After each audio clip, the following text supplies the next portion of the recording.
Halo Sobat Iteza, perkenalkan nama saya Jack Malapetaka, mencintaimu lama-lama penuh luka. Apa kabar hari ini? Masih berharap nemuin uang segepok di jalan dalam kantong kresek? Makanya bangun, kerja, sat! Kali ini kita bakal ngebahas kejadian-kejadian menarik dan bikin geleng-geleng kepala yang ada di muka bumi ini. Ada banyak kisah kriminal maupun peristiwa aneh mendadak yang terjadi di belahan dunia ini setiap harinya. Lebih dari 50%-nya bahkan tidak memiliki motif, dan tiba-tiba aja udah kejadian, serta bikin kaget. Langsung saja ya, selamat mendengarkan.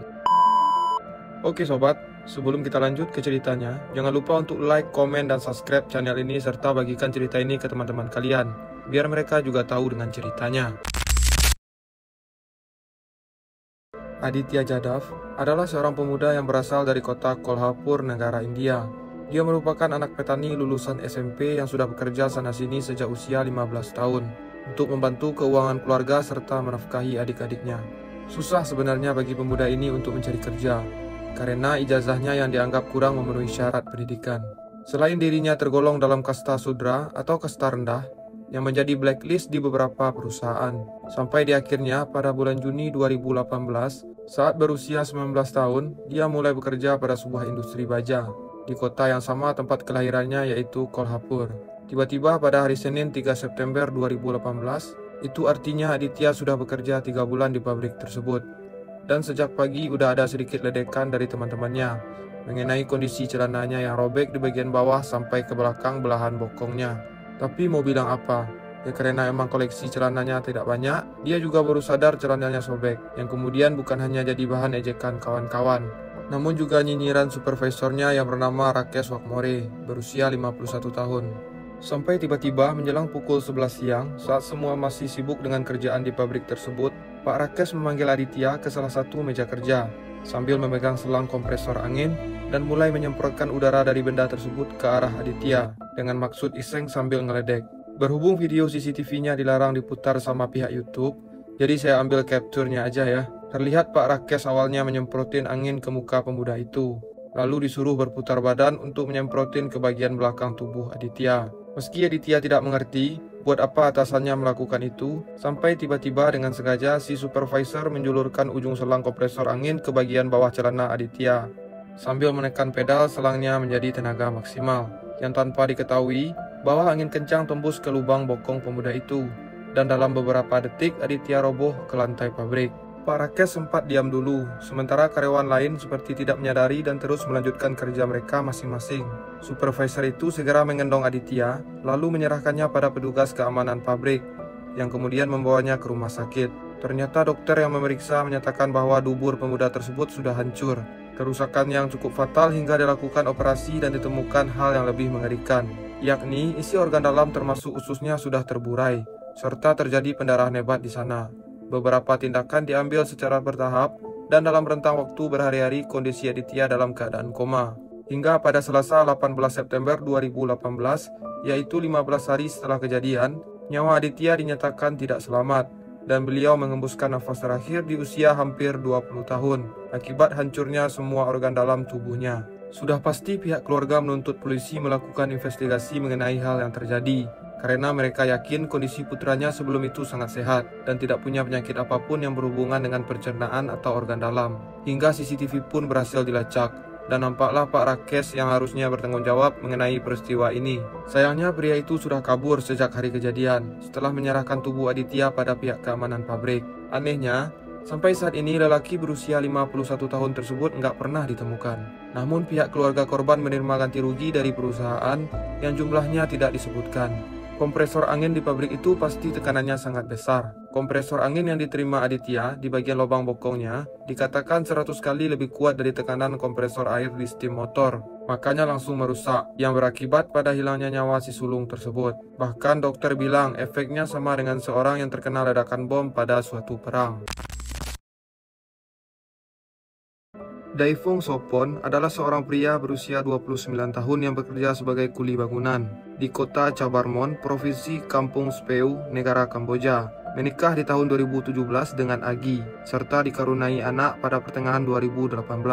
Banyak yang menilai dirinya kalem dan setia pada keluarga kecilnya, hingga rela melakukan apapun untuk bisa memenuhi kebutuhan hidup serta membahagiakan mereka. Sampai pada bulan Oktober 2018, dirinya berkenalan dengan pengusaha emas bernama Yuyung, usia 48 tahun pada suatu resepsi pernikahan, lalu menjadi akrab satu sama lain. Karena Emanche Vermont adalah kota yang terpencil, jadi jangan berpikir bahwa pengusaha emas seperti Yuyung udah kayak Raffi Ahmad yang super sultan dengan kehidupan glamor.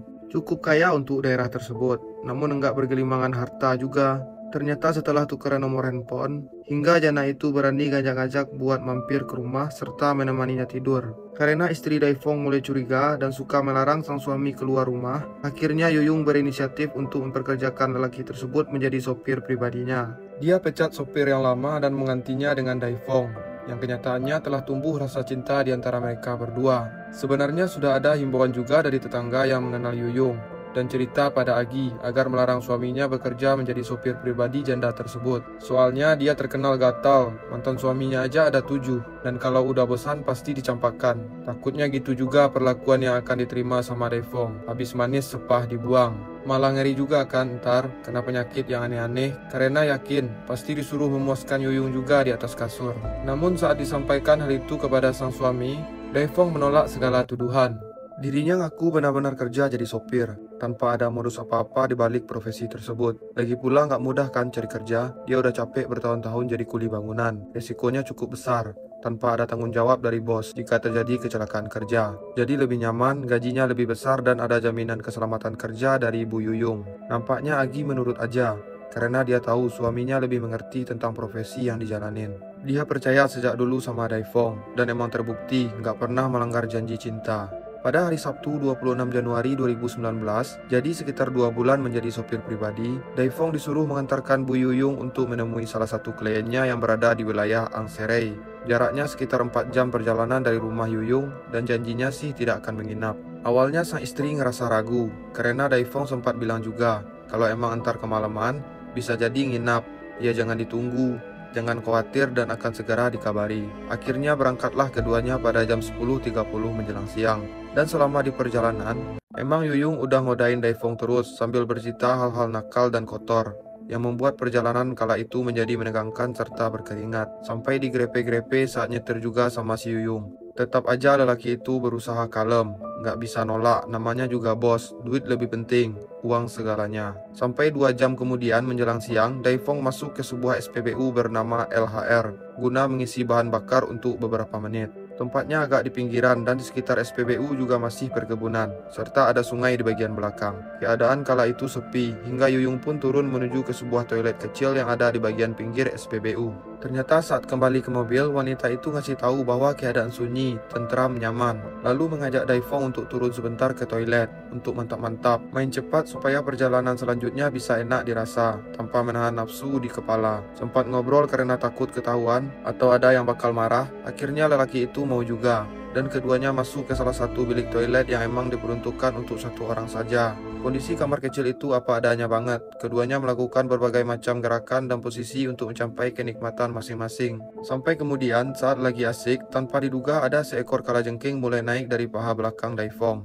Hingga tiba-tiba udah nemplok aja di kemaluan pria tersebut. Dari tadi dikirain itu tangan Yuyung yang ngelus-ngelus bagian belakang. Jadi nggak sadar hewannya naik. Makanya mendadak wanita tersebut menjerit sambil nunjuk-nunjuk lalu lari ketakutan keluar toilet. Sementara Daifong coba menarik hewan itu dari anunya, namun jepitan dan gigitan sudah sangat tajam menancap di permukaan anunya. Dia berteriak hingga seorang petugas datang untuk menolong. Noda merah netes kemana-mana, yang membuatnya semakin histeris hingga dilarikan ke rumah sakit terdekat. Tidak dijelaskan ya jenis kalajengking apa yang menyerang tersebut. Namun 14 jam kemudian nyawa Daifong tidak terselamatkan akibat racun yang menyebar dari binatang itu. Agi sempat mendapat dorongan dari keluarga untuk menuntut Yuyung atas kepergian suaminya. Namun dia nggak ngerti apa-apa, nggak punya keberanian dan ada intimidasi yang dilakukan Yuyung hingga membuat nyalinya ciut. Akhirnya tidak ada yang bertanggung jawab atas tragedi Anu-Anu atau si Joni yang tersengat tersebut. Bagaimana menurut sobat? Sebenarnya dari 2 kisah tadi, bisa aja dengan mudah dihindari tanpa harus memakan korban jiwa. Kalian komen di bawah kalau kalian suka sama video ini ya. Jangan lupa klik like serta tombol share-nya buat yang baru pertama kali mampir atau yang udah sering mampir tapi belum berlangganan. Oke, terima kasih. Saya Jack, arigato, sayonara.